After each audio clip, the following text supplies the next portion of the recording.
Bienvenue à tous. Avant de plonger dans le vif du sujet, n'hésitez pas à partager vos impressions et les leçons que vous avez tirées de cette histoire dans les commentaires. Et n'oubliez pas d'aimer et de vous abonner. Allons droit au but. Vincent Harris avait toujours été l'exception. Dans la famille Harris, élève brillant, cousin au palmarès prestigieux, rêve d'université, Vincent était celui que les professeurs trouvaient moyen, celui dont les proches parlaient à voix basse. Tu vois les notes de Vincent? DD et DC, il n'est pas sérieux. Tante Rochelle riait à chaque examen raté. Tu te fais honte. Même ta petite cousine connaît ses tables de multiplication. Lors des réunions de famille, Vincent apprenait à rapetisser. Comment va l'école, Vincent? Demandait l'oncle Lee, sans attendre de réponse. Sa mère, Judith, serrait simplement les lèvres. Tu sais que tu ne peux pas continuer à tout gâcher, disait-elle, sans jamais croiser son regard. À 16 ans, Vincent se sentait invisible. Un soir, son oncle le prit à part. On ne peut plus continuer comme ça. Tu nous tires vers le bas. Sors.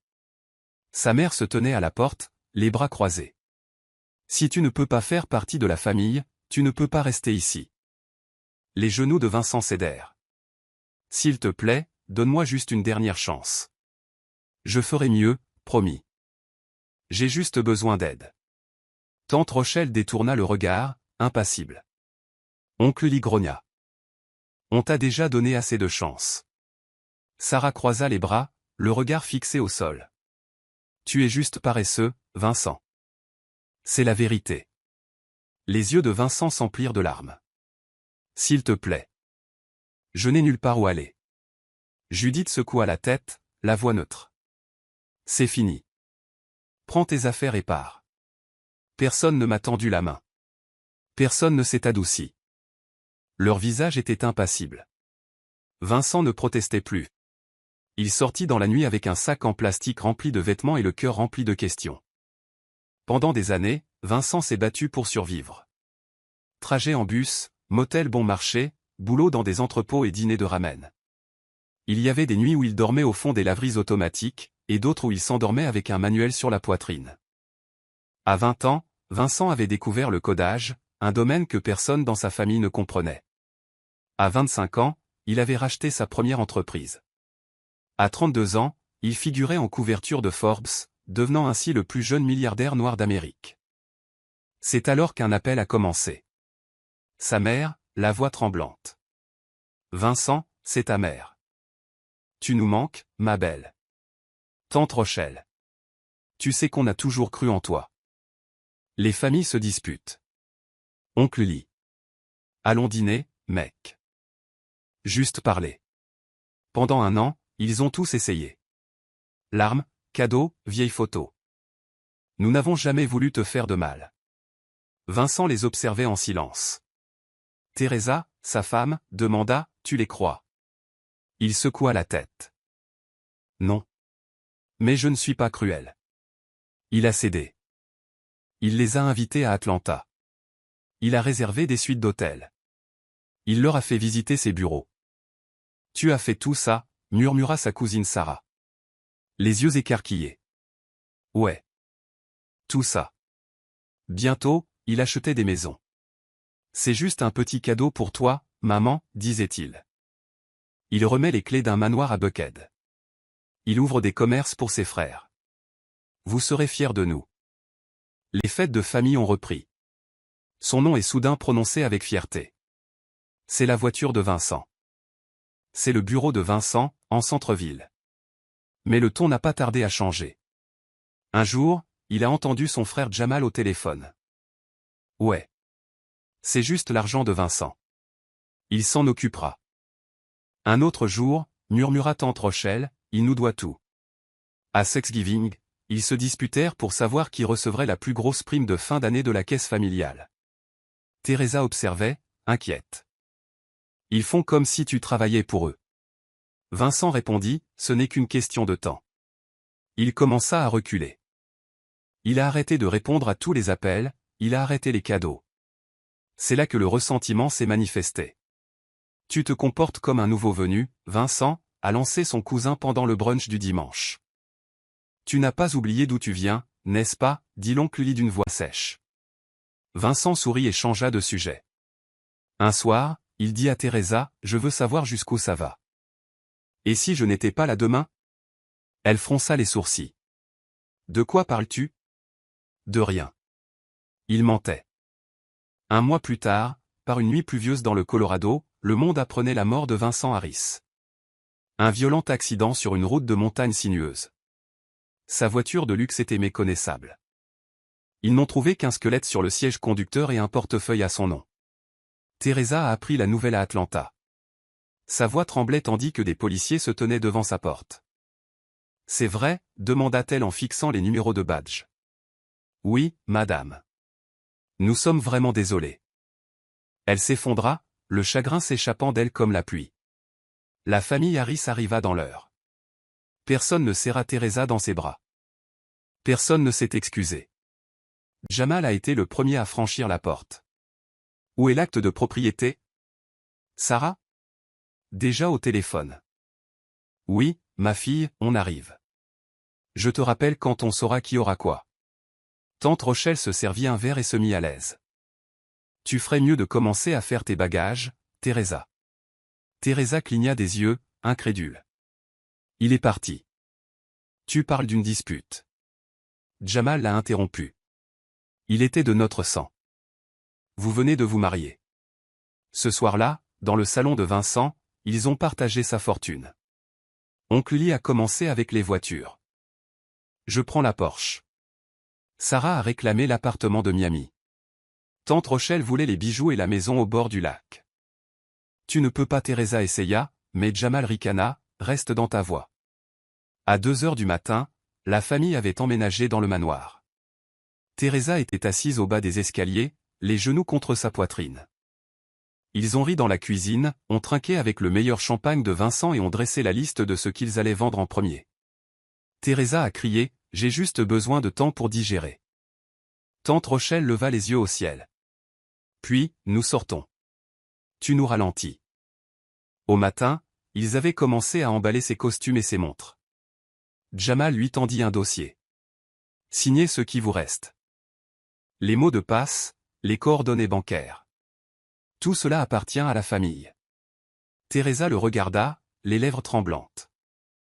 Il te faisait confiance. Jamal aboya. Il nous faisait confiance, pas à toi. Elle essaya d'aller dans sa chambre. Sa chambre, celle où Vincent et elle construisaient leur rêve. Mais Sarah bloqua le couloir. C'est la famille. Tu peux utiliser la chambre d'amis en attendant d'avoir fini les formalités. Teresa pleurait doucement. Ce n'est pas ce qu'il voudrait. Tante Rochelle se resservit du whisky. Il n'est pas là, ma puce. Nous le sommes. Elle a passé les 3 jours suivants, tel un fantôme, chez elle. Ils ont invité des amis pour une célébration de la vie, qui s'est transformée en une fête qui a duré toute la nuit.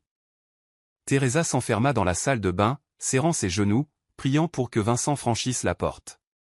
Le 4e matin, Jamal frappa à sa porte. Le temps était écoulé. Prends tes affaires et va-t'en. Teresa essaya d'attraper une photo sur la cheminée. Sarah la lui arracha des mains. Il n'est plus à toi. Teresa a été jetée dehors sans rien. Pas de valise, pas de voiture, pas même son alliance. Sarah l'avait déjà revendiqué. Debout sur le trottoir, sous la chaleur estivale d'Atlanta, Teresa regarda le manoir, sa maison, désormais remplie d'inconnus, et se demanda comment une famille pouvait haïr si facilement. La famille Harris ne prit pas le temps de pleurer.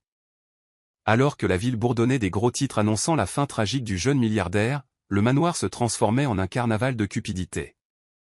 Oncle Uli, installé dans le fauteuil en cuir de Vincent, parcourait les annonces immobilières sur grand écran. Commençons par vendre celle-ci. Miami est en pleine effervescence en ce moment. Tante Rochelle a rempli des sacs poubelles avec les vêtements de Teresa. Pourquoi a-t-elle tout ça? Elle n'a pas de travail. Jamal a appelé l'avocat par haut-parleur. Il nous faut le testament. S'il y en a un. Et assurez-vous que le nom de Teresa ne figure sur rien d'important. Sarah a posé pour des selfies devant les voitures de Vincent. Elle en a légendé un sur Instagram. #béni. 2 mois après la mort de Vincent, Atlanta fut frappée par une tempête. Le tonnerre secoua la ville. Une pluie torrentielle s'abattait sur lui. Dans un appartement en ruine à la périphérie de la ville, Teresa entendit frapper à la porte. Elle se traîna en pantoufles, la tête baissée, et ouvrit. Vincent se tenait là, la capuche sur les yeux, le visage amaigri mais vivant. Teresa le fixait, figé. Le monde devint silencieux. Il fit un pas tremblant en avant. « C'est moi. » Elle ne parla pas. Le sac de course qu'elle tenait à la main tomba par terre. Il murmura de nouveau, « Teresa. »« C'est moi. Je suis là. » Sa bouche s'ouvrit, mais rien ne sortit. Puis, d'un coup, elle le frappa, paume, poings ouverts. « Comment as-tu pu ?» Il resta là, encaissant chaque coup. Elle sanglota et tomba à genoux. « Tu m'as abandonné. Tu m'as abandonné avec eux. » Vincent s'est écroulé à côté d'elle. Il l'entoura de ses bras, les larmes ruisselant sur son visage. « Je devais voir qui ils étaient vraiment. Je suis désolé. Je suis vraiment désolé. » Elle lui frappa la poitrine à nouveau, faiblement cette fois. « Ne me laisse plus jamais comme ça. » Il hocha la tête, la voix tremblante. « Plus jamais. Plus jamais. » Ils pleuraient ensemble dans le couloir, le tonnerre résonnant dehors. Après les larmes, Teresa se retira. Ils avaient tout gâché. Ils ont détruit notre vie. Le regard de Vincent s'édurcit. On va la reprendre. Tout ça. Mais je ne le fais pas seul cette fois. Vincent n'a pas perdu de temps. Lui et Teresa étaient assis dans la minuscule cuisine, penchés sur un ordinateur portable cabossé. J'ai besoin de tout ce dont tu te souviens, dit Vincent. Nom, date, ce qu'ils ont pris, ce qu'ils ont dit. Teresa a tout répertorié. Sarah a pris vos montres. Jamal a vidé les comptes professionnels. Ta mère a appelé l'avocat et lui a dit de ne pas répondre à mes appels. Rochelle a changé tous les codes de sécurité. Vincent a hoché la tête, ses doigts effleurant le clavier. Ils ont bougé vite. Je m'y attendais. Mais j'ai laissé des pièges. Teresa cligna des yeux, pleine d'espoir pour la première fois. Piège. Il sourit froidement. Ils ont tout signé sous ma holding. Ils ne le savent juste pas encore. D'abord, Vincent a passé des appels. Pas comme lui-même. Il utilisait le masquage vocal et des courriels anonymes. Madame Rochelle Harris. Une voix grave répondit. Oui, qui est-ce? Ici la prévention des fraudes de Wells Fargo. Nous avons besoin de vous pour vérifier un récent transfert de 250 000 $. Rochelle rit. On est riche maintenant, ma belle. Mais au matin, le compte était gelé. Jamal a réveillé un policier à la porte. Monsieur, ce véhicule est déclaré volé. Il faut le mettre en fourrière. Il protesta en agitant les mains. C'est à mon frère. L'officier secoua la tête. Monsieur, votre nom ne figure sur aucun de ces titres. À Buckhead, la mère de Vincent finissait son petit déjeuner lorsque les lumières se sont éteintes. Elle a appelé la compagnie d'électricité. Que voulez-vous dire par « compte fermé » ? C'est ma maison, a répondu l'agent. Le propriétaire officiel a changé. Veuillez libérer la propriété dans les 72 heures. Sarah a essayé de retirer de l'argent à la banque. Sa voiture a été refusée. Elle a appelé le service client, craquant. Passez-moi un responsable. Il a répondu. Je suis désolé, Madame Harris. Une enquête pour fraude est en cours sur ce compte. En une semaine, le chaos s'est installé dans la famille. Le groupe de discussion a explosé de SMS. Jamal. Mon frère, ma voiture est partie. Sarah. Il gèle notre argent. C'est une blague. Rochelle. Il faudrait que quelqu'un règle ça avant que je perde la tête. Au milieu de la nuit, Vincent a appelé le groupe de discussion familiale. Avec son vrai numéro. Jamal répondit. La voix tremblante. Qui est-ce? La voix de Vincent était froide. Tu sais exactement qui c'est. Silence. Murmura Rochelle. Vincent. C'est toi. Vincent. Ouais, c'est moi. Profitez de la maison. Les voitures. L'argent. Sarah balbutia. On te croyait parti. Vincent la coupa. Tu n'as pas pensé à Teresa, hein? Aboya Jamal. Où étais-tu? Parlons-en. Vincent raccrocha. Teresa l'observait de l'autre côté de la table. Tu as une voix différente. Vincent haussa les épaules. Je les vois tels qu'ils sont aujourd'hui.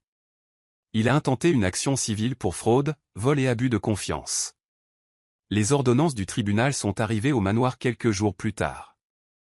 Tante Rochelle en a déchiré un en jurant. Il est censé être mort. Jamal a frappé un mur.